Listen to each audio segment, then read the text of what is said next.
caring for the resident is a piece of the puzzle. If it's the only piece of the puzzle, there really isn't a great experience for the resident either, because other parts of the business suffer. Welcome to Season 7 of Bridge the Gap, a podcast dedicated to informing, educating, and influencing the future of housing and services for seniors. Powered by sponsors Accushield, Align, NIC Map Vision, ProCare HR, Sage, Hamilton Captel, ServiceMaster, The Bridge Group Construction, and Solinity, and produced by Solinity Marketing. Welcome to Bridge the Gap Podcast, the senior living podcast with Josh and Lucas here in our nation's capital today in DC at the Fall NIC Conference. I want to welcome a great guest to the program, Danette Opaczewski with Revel. Welcome to the show. Thank you. I'm glad to be here. So excited to get to talk to you because this is actually a really interesting topic to me personally. I think we have a lot in common. It's going to be a great conversation because resident experience is something that you are a master at. So let's talk about that, about your background and why resident experience has been so important to you and how you've been able to kind of change the paradigm there within the industry. Well, I appreciate that. I kind of fell into senior housing. I was in hospitality in New York for 33 years, started out in finance. And then I always say, once you learn how to count the money, how do you make the money? So I got into operations. But most of my experience in my career has been in boutique hospitality, not assigned to any big brands like Marriott. And I learned as I went that those hotels compete on experience. They don't necessarily have all the policies and procedures and all the marketing efforts behind it, but they really create an energy that is contagious. And so I worked for Schrager for 10 years and really learned that attention to detail, staffing, the way you look at the customer is really important and sometimes actually drives value to the business from a overall financial operating perspective. And sometimes it's intangible, but it shows up as people say, yep, that's where I want to go. That's the money I want to put down.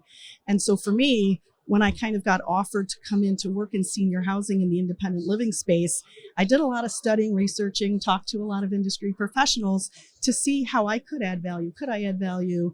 And it came to me. I'm the COO for Revel. I'm super excited about what we do at Revel. We're very much about the person and the whole person, not just their care component or the one area where they want food provided for them. We look at everything about that individual. And if they fit within our community, the community itself becomes a great way to live as you age. And I think the marketing behind this industry needs to be more progressive and more positive and own the space, instead of combating the negativity that existed over time, because it got institutionalized, quite frankly, over time. But it's a great way to age and evolve. Let's kind of start at the beginning. We have a lot of operators that listen to this and they may be listening and say, gosh, we really have an opportunity to improve kind of our first impression and this kind of experience in marketing. How do we, it's in a very competitive landscape right now. Everybody's trying to get those residents.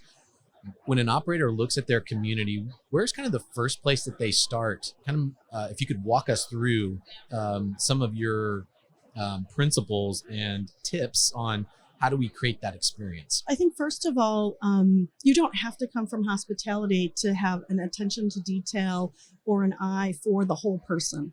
And I think for me, coming into the industry, I was surprised at the lack of people outside the industry coming into it. I was really, I was used to having a broad array of skill sets around me on the hospitality side.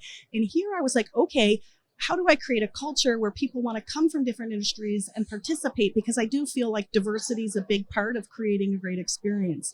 And so I basically started looking outside and saying, what kind of skills do I need and how do I get them in? So we created something called our culture code, and it's really great.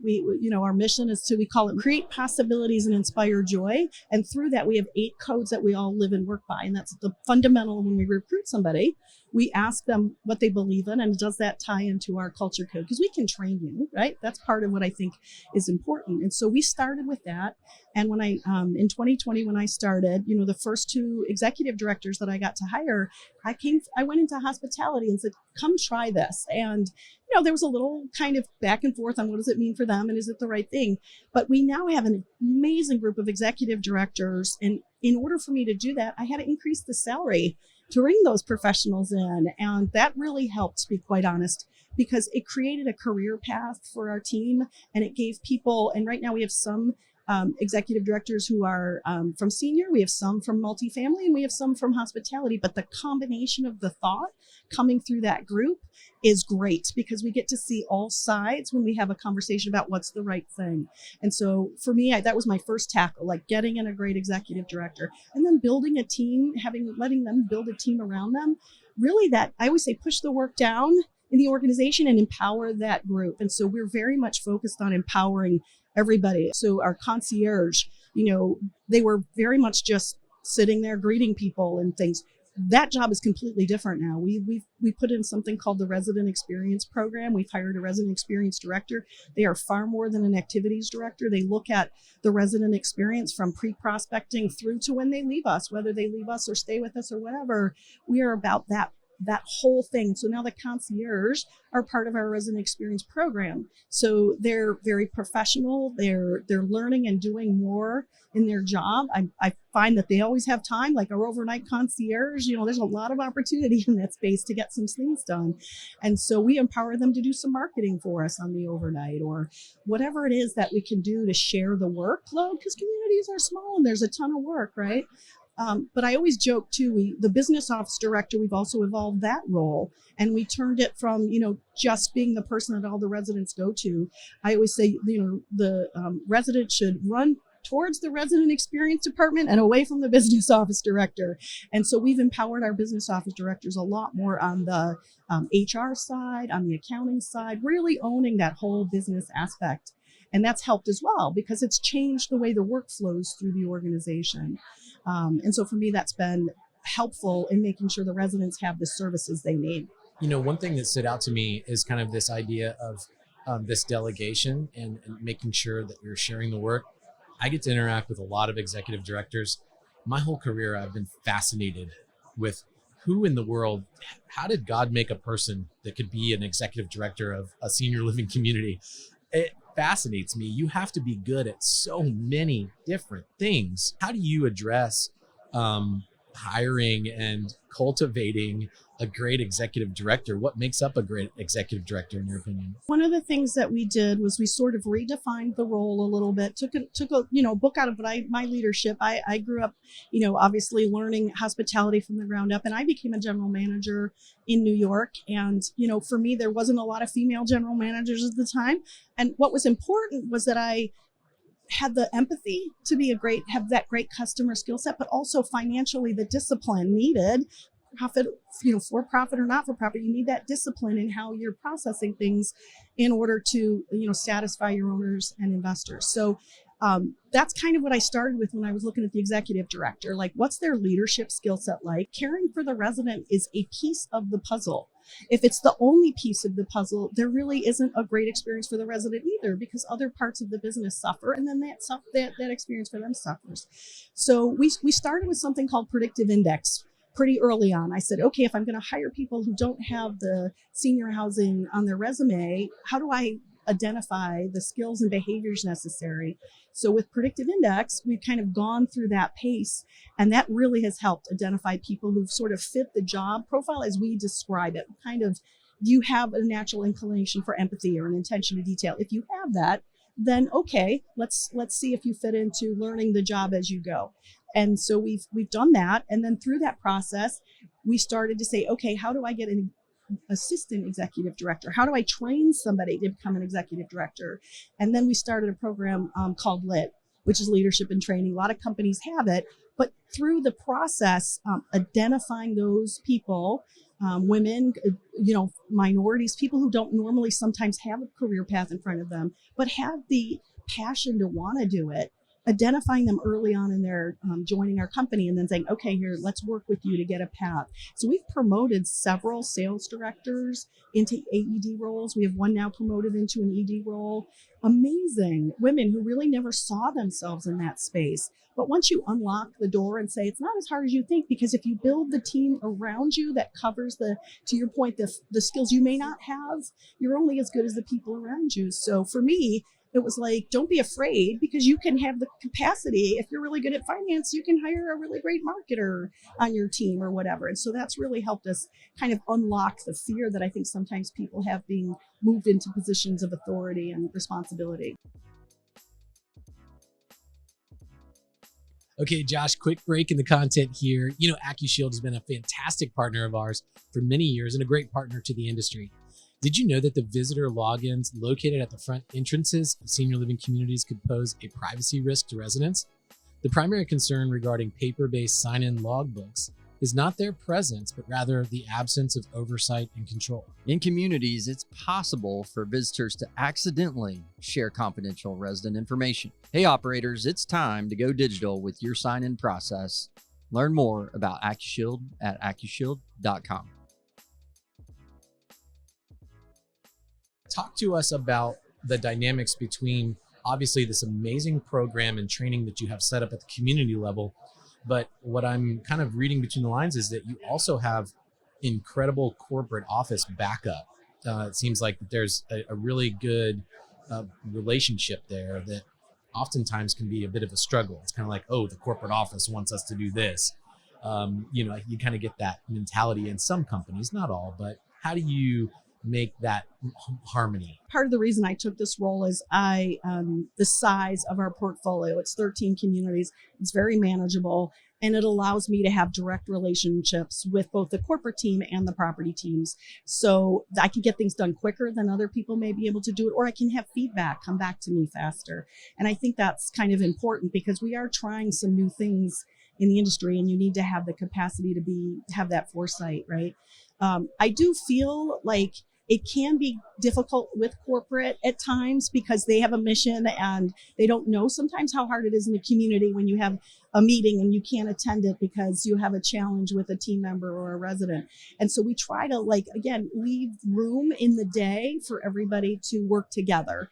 We have some, you know, I always call, I did something 15 or 20 years ago, and I wrote sort of a white paper and it called it Freedom Within a Framework. Because I moved into a EVP of Ops role for a hotel company, and I was sort of struggling with everything getting done and who can do it. And so I said, okay, what's missing? And I said, you know what? I put together a framework of the processes on the operating side. And then I said to the general managers at the time, you're free to do your job. I don't want to do your job. I don't want to get in there every day. I want you to love your job. I want you to come in. But the framework is the systems you use, the requirements for reporting, you know, the budgeted NOI that you're supposed to achieve, and then go do it. Be yourself. And so one of our culture codes is be you. And it's basically one of my favorites because if you tap into the things in the individual that make them a good employee and a good manager and a good leader, they unleash it. And so we did that here. We sort of put together a framework of operating standards and a playbook and said, okay, it's not perfect, but let's try to see if we can make this work as a group. And so we've had really, coming through COVID, we did really well through COVID as a group. And coming out of COVID, we really started to look at structurally, where are there inefficiencies, right? Systems and technology and seniors only now really moving in a very positive direction. I believe in Cubigo. I brought it in early on in the process. I use it. We are very active in how we use it and how we promote it because communication, both with teams and residents, is key, I think, in the experiential space. Recruiting and retention for great staff is a challenge for every operator. How have these systems that you're talking about, and even this experience and this culture that you've developed, helped you retain and attract talent? We definitely saw our retention improve coming through. You know, COVID was rocky, but we're committed. You know, honestly, we're committed, but we also are accountable. So we kind of draw the line. It's like, this is what we need from you. Here it is. And we do succession planning. We do reviews. We look for that. And we also kind of, for me personally, I'm a big believer in fair pay and bonuses and incentives. I feel like if you untap that for people, they'll perform. And so we implemented bonuses when I got into the business at various levels. Our resident experience directors get bonuses. Our maintenance directors, we have commissions and incentives for our sales team. And we continue to evolve that and trying to move that from a resident experience perspective. I think there's more to do in the industry in that regard. I really do. I think that's one of the things with executive directors. If you empower them and reward them in a great way, they'll deliver the financials that you need. There's a strong correlation there. I can see how these can really play out well in your organization and how I've seen it not play out in some other environments. And there's always room for opportunity to face these challenges in the industry. So busy day here at NIC. I know you have a busy calendar. Help us round out the show.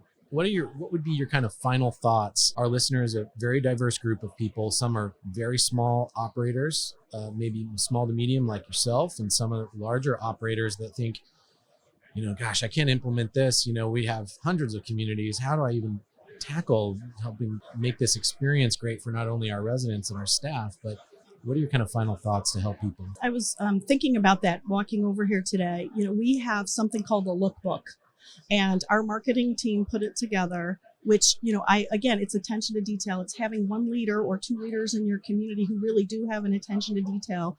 And so we take that lookbook and we go to each community and we say, this is how your community should look and feel.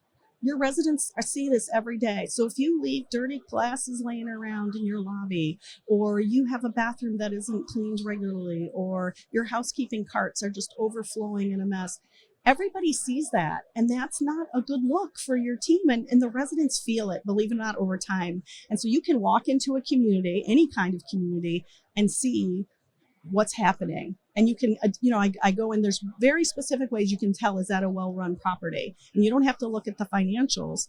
And I think that comes with learning and training and supporting the idea that your leaders should have an attention to detail, should care when you walk into that community. How does it smell? What are people hearing and saying? How do your team members look? How are they dressed? What do they say every day? And so part for me, sometimes people are like, oh my God, Danette, you're so, you look at everything in such a certain way. I'm like, yeah, but just do a little of that for me and everything will be good, right? Because I grew up in a space where you had to do that. You had to create that. And I think my residents truly appreciate it and they love, we just did another survey. We do one every 6 months, and my residents, 99% of my residents said this was the best decision they made. Now, I know we don't provide healthcare. I understand that. I really do talk to people who are deep into the healthcare space, but I think there's a balance in there. I think there's a way to do both. And I think the industry is evolving in a good way to do that. But we do have to look at each individual resident as a person first, care about their wellness and overall thought process and what they want to get out of their life.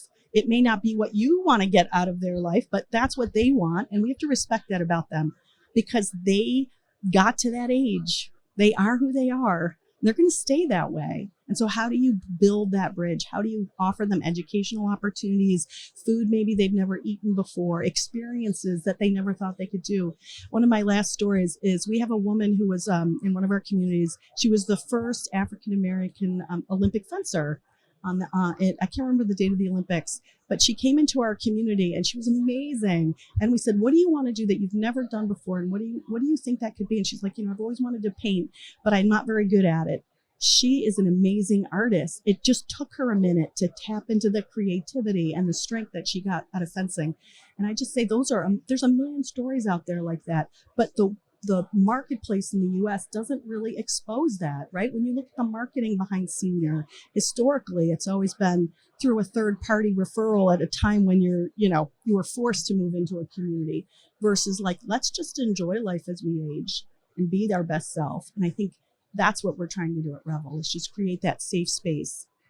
Yeah, I'm constantly fascinated by the stories that are in the communities that we have here in the United States. It's fascinating. I can go to a far off town in a tertiary marketplace and meet some incredible people, and what a great responsibility the industry has, and a great opportunity to be able to care and house our older adults. And I commend you for what you're doing, because it's great work. It's honestly, it is rewarding to even to connect the residents and the prospects in a way that there's a respect for one another and a respect for the joy that you can have as you age.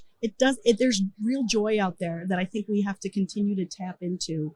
I had a last comment, but I had a food and beverage conversation once, and the food was not as up to par as people would have liked. And, we went through the whole conversation, and I said to the F&B team, I'm like, our residents have dined 50% more than you've ever dined in your life. So when they have a complaint, you have to listen. They're our customer. What are you going to do for them? If you went to a restaurant and you didn't get what you want, what would you get for that?